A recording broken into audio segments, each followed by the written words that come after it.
Boa noite, caros irmãos e irmãs. Estamos nos encontrando para o nosso encontro semanal com a nossa catequese da quarta-feira, juntos com a igreja. Queremos professar a fé da igreja, aquilo que a mãe igreja nos ensina, para que cada um de nós não viva uma ilha, uma fé individual, egoísta, sincretista, mas que nós vivamos unidos na mesma fé. Mas não é uma fé qualquer, a fé da igreja, aquilo que a mãe igreja nos ensina, a fé que nós recebemos no batismo. Por isso nós temos essas quartas-feiras, viver essas catequeses, passando um pouco do ensino da Santa Igreja para nós, como um meio da gente se solidificar nesta mesma fé.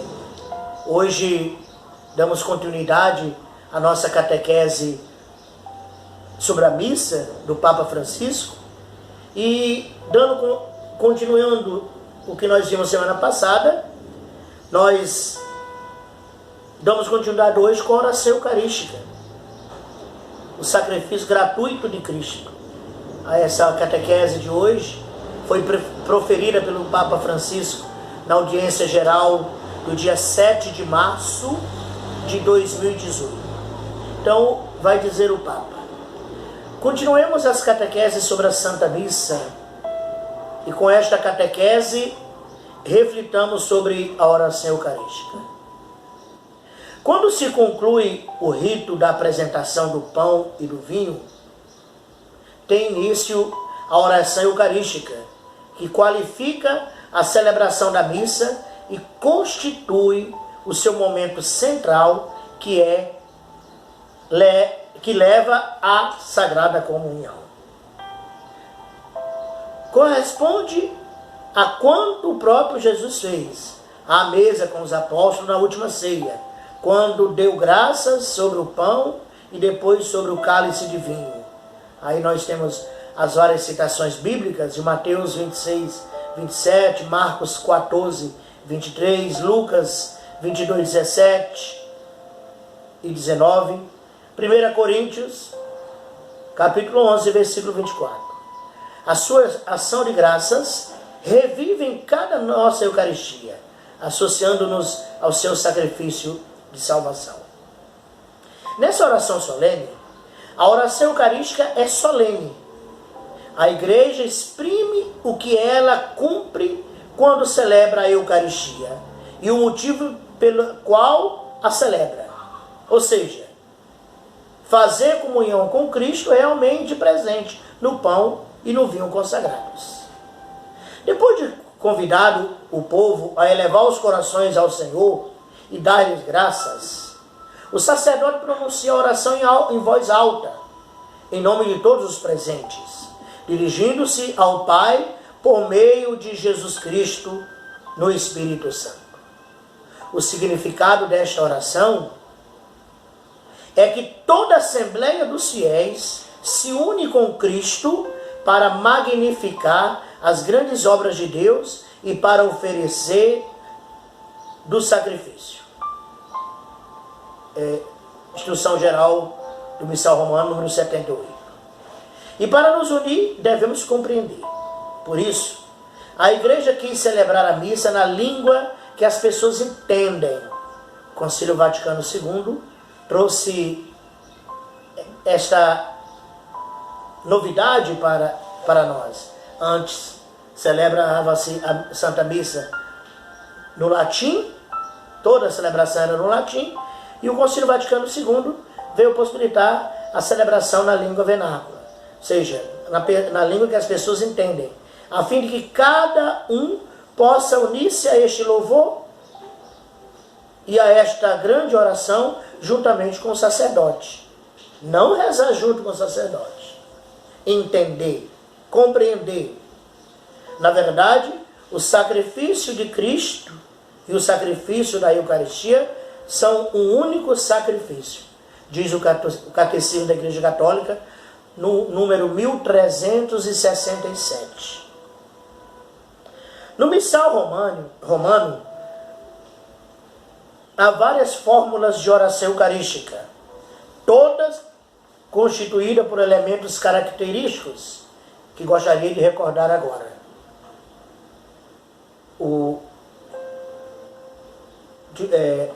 A Instrução Geral do Missal Romano, número 79, e o Catecismo da Igreja, o Papa cita os números 1352 ao 1354. Todas as orações eucarísticas são belíssimas.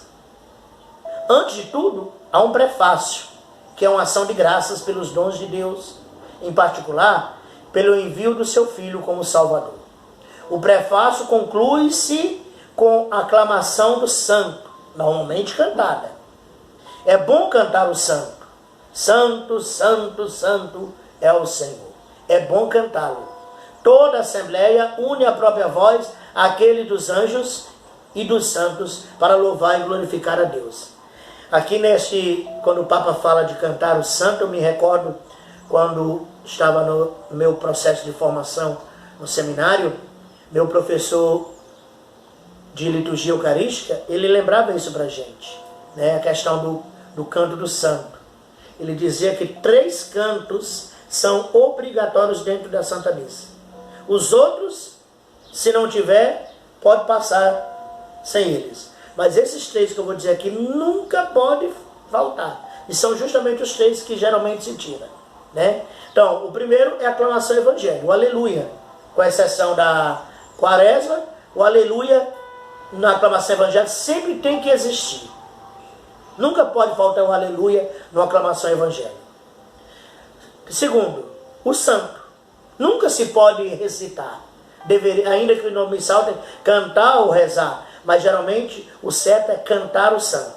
A Assembleia, não o Ministério de Música, mas toda a Assembleia cantar a santidade de Deus. E o terceiro canto obrigatório dentro da missa é o Cordeiro, né? Esse deveria ser sempre cantado e também nunca recitado, ainda que a maioria das vezes, né, se pede para se recitar. Mas o certo é cantar. Então o Papa diz que os santos é bom que se cante, né? Toda a Assembleia unida cante. Depois do santo, há a invocação do Espírito, a fim de que com o seu poder consagre o pão e o vinho. É epiclésia, né? Que a gente chama, a palavra grega, significa invocação do Espírito Santo. Invocamos o Espírito para que venha e no pão e no vinho esteja presente Jesus. A oração do Espírito Santo e a eficácia das próprias palavras de Cristo, proferidas pelo sacerdote, tornam realmente presente sobre as espécies do pão e do vinho o seu corpo e o seu sangue. O sacrifício oferecido na cruz de uma vez para sempre. Catecismo da Igreja Católica, número 1375. Nisto, Jesus foi claríssimo. Ouvimos como São Paulo, no início, narra as palavras de Jesus. Este é o meu corpo, este é o meu sangue, este é o meu sangue, este é o meu corpo. O próprio Jesus disse isto. Não devemos formular pensamentos estranhos, ficar inventando palavras, né, para ornamentar a expressão. Não, as palavras são essas. As palavras de consagração são essas proferidas por Cristo no sacerdote. Isto é o meu corpo, isto é o meu sangue. Então, padre nenhum, bispo nenhum, papa nenhum pode ficar inventando, ficar criando. Mas isso será possível. É o corpo de Jesus. Ponto final. Não devemos formular pensamentos, né? Mas isso é o corpo do Senhor e ponto final. A fé. Ajuda-nos a fé. Com o ato de fé, acreditamos que o corpo e o sangue, que é o corpo e o sangue de Jesus, é o mistério da fé, como dizemos depois da consagração.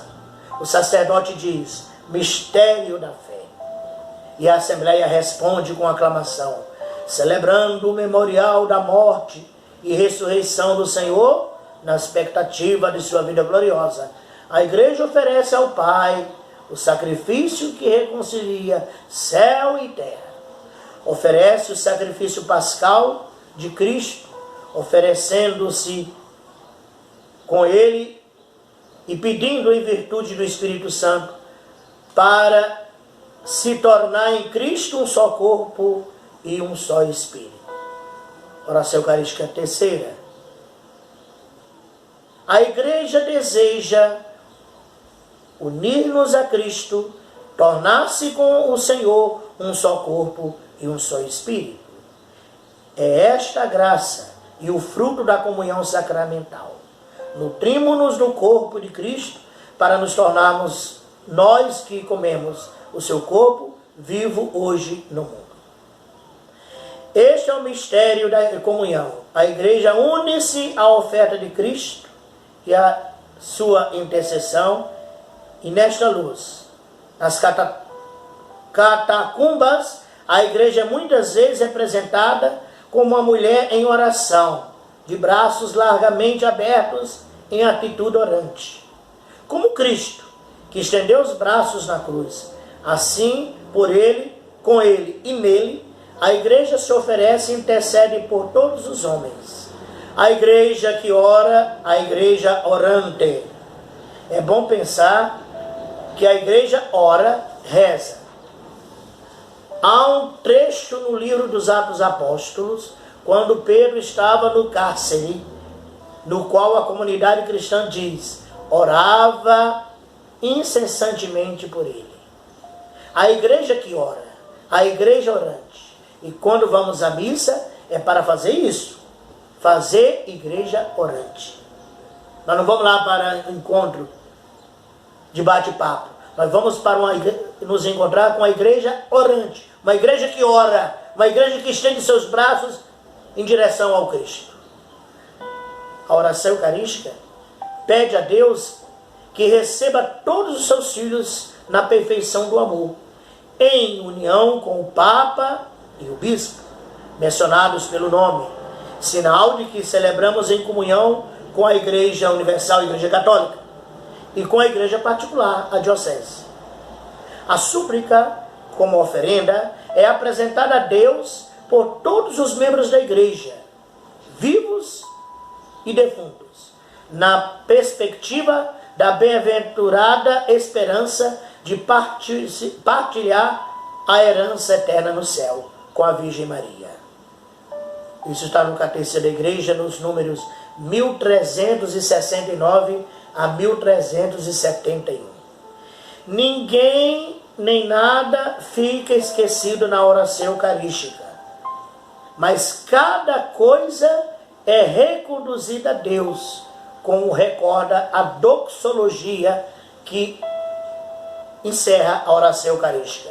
A doxologia é aquele momento onde o padre, o presidente da celebração, não é a assembleia, mas o presidente da celebração eleva o Cristo e fala aquelas palavras, por Cristo, com Cristo e em Cristo. Essa oração chama-se doxologia. Essa oração é estritamente sacerdotal e do presidente da celebração. Então, o povo não faz junto com o sacerdote. Ninguém é esquecido. E se eu tiver uma pessoa, parente, amigos, que estão em necessidades, ou passam deste mundo para o outro, posso nomeá-los neste momento, interiormente, em silêncio, ou mesmo escrever, para que o nome seja pronunciado. Aí o Papa diz, alguém pergunta, padre, quanto devo pagar para que o meu nome seja dito? Nada. Entendeste isso? Nada. Não se paga a missa. Ela é o sacrifício de Cristo, que é gratuito. A redenção é gratuita. Se quiseres, faz uma oferta, mas não se paga. É importante entender isso. Esta fórmula codificada de oração, talvez a possamos ouvir um pouco distante, é verdade. É uma fórmula antiga, mas se compreendermos bem o seu significado, então certamente passaremos melhor. De fato, ela exprime tudo o que realizamos na celebração eucarística. E além disso, ensinamos a cultivar 3 atitudes que nunca deveriam faltar ao discípulo de Jesus. As 3 atitudes. Primeira, aprender a dar graça sempre e em todos os lugares, e não só em determinadas ocasiões, quando tudo corre bem. Segundo, fazer da nossa vida um dom de amor, livre e gratuito. Terceiro, fazer comunhão concreta na igreja e com todos. Portanto, esta oração central da missa educa-nos aos poucos a fazer de toda a nossa vida uma Eucaristia. Isso é, uma ação de graças. Então, com a oração eucarística de hoje, nós compreendemos, vamos planificando a compreensão desse mistério tão profundo da Santa Missa que nós estamos meditando com essas nossas catequeses, que a igreja nos dá hoje, que a igreja tem nos dado, para nos fortalecer. Aqui não é para, como eu sempre tenho dito, não é para criar polêmicas, divisões, mas é para nos esclarecer, para que cada um de nós participe melhor da Santa Missa, compreendendo que na missa nós podemos fazer um ambiente de encontro com Deus ou torná-lo vazio. Vamos ali e voltamos para casa tão vazio quanto nós entramos. Então, hoje nós ficamos com esta catequese da oração eucarística, bem meditada. Quando você for à missa agora domingo, você poder participar, contemplar juntamente com a igreja esta oração. Eu queria só terminar lembrando, como o Papa falou, o Missal Romano tem várias orações eucarísticas. A primeira oração eucarística, chamada a oração primeira do Cânon Romano, essa oração foi a primeira. Essa aí era a única oração eucarística que tinha na igreja. Por muitos e muitos séculos, a igreja pronunciou esta oração. Ela é muito bela, porque nela a igreja pronuncia o nome dos 12 apóstolos. Existia muito isso, essa tradição na igreja, de pronunciar o nome dos 12 apóstolos, já que a igreja está fundada nos 12 apóstolos. A oração eucarística, primeira do Cânon, nos dá essa oportunidade de pronunciar o nome dos 12 apóstolos. Depois vem aparecendo as outras orações. A oração eucarística segunda, um pouco mais sucinta, que é a mais usada, geralmente se usa mais. Tem a oração eucarística terceira, a quarta. A quarta é uma belíssima catequese da obra da criação. É uma das orações eucarísticas bem longas, mas ela resume toda a história da salvação. Quando você ouvir a oração eucarística 4, observe bem como é bela aquela oração, porque é um resumo de toda a história da salvação. A oração quinta é própria do Brasil. Foi confeccionada no Congresso Eucarístico de Manaus, que houve. Então, aquela oração é própria do Brasil. Depois, tem a oração sétima e oitava, sobre a reconciliação. As orações sétima e oitava é sobre a reconciliação. As duas orações sobre a reconciliação. Nona, décima e 11ª são as orações chamadas orações eucarísticas para a missa com criança. Numa linguagem assim mais infantil, mas também são orações belíssimas. Eu costumo, no tempo comum, como eu uso todas as orações eucarísticas, eu gosto, no tempo comum, de passear pelo missal e fazer as pessoas conhecerem as orações da igreja. Então eu também faço, aqui e acolá, numa missa de semana, eu gosto de fazer oração para a missa com criança, para o povo também ver a profundidade dessas orações. Aí você fala assim, mas padre, o senhor pulou a oração sexta, e a sexta? Bom, a sexta é dividida em 4. Sexta A, B, C e D. Esta oração sexta também é exclusiva do Brasil. Foi confeccionada no Brasil, e essa oração muito mais a história também do povo, a história do povo sofrido, do povo da igreja, belíssima. E um detalhe, do Missal Romanos atual para o anterior, a grande novidade para nós, principalmente no Brasil, é as orações eucarísticas, todas elas com a participação do povo. Como participação do povo?